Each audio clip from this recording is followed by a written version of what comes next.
因为那天我还跟大家讲，我就说我看我所有的东西，我觉得我都要开百货公司了。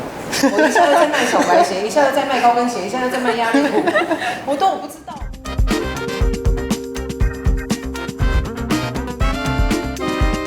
他问这问题，我觉得你真的问得太好，真的很有感触，是不是？有感触，因为那天我还跟大家讲，我就说我看我所有的东西，我觉得我都要开百货公司了。我一下又在卖小白鞋，一下又在卖高跟鞋，一下又在卖压力裤，我不知道，我还有粉底，然后最近还有什么3D 睫毛，那都不是我代言。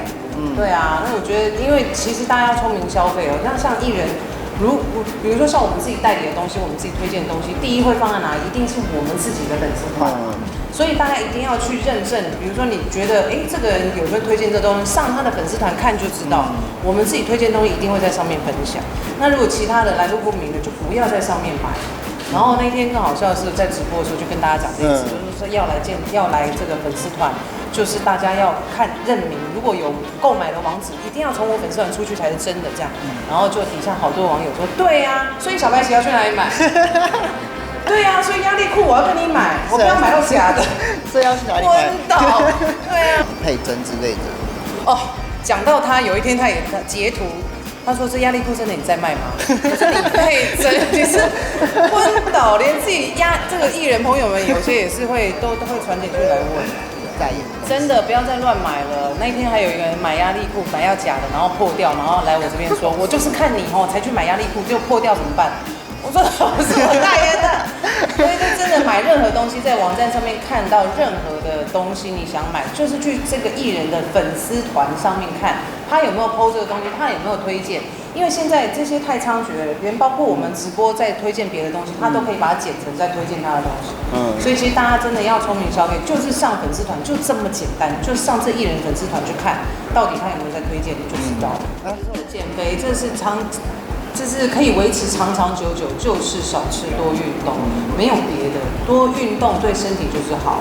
然后呢，如果你真的懒了不想运动，那你就是选择少吃，因为这是2种，一定要选择一种，没有不可能说大吃大喝不运动，然后又可以瘦，那个是奇人异事啊。对啊，所以我觉得少吃多运动，就不要把它变成口号，真的例行起来做，你就会瘦下来。那就是可以说一下哪手好菜嘛？就是现在。就还是一样，鸡汤一直不断的在精进啊，就一直在研究鸡汤怎么样炖得更好喝、更有胶质啊。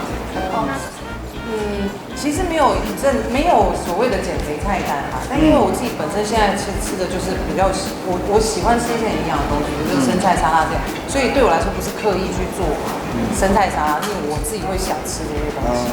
但是比如说我可能就是会煎个鲑鱼啊，然后用个酪梨啊，然后生菜啊这样之类的。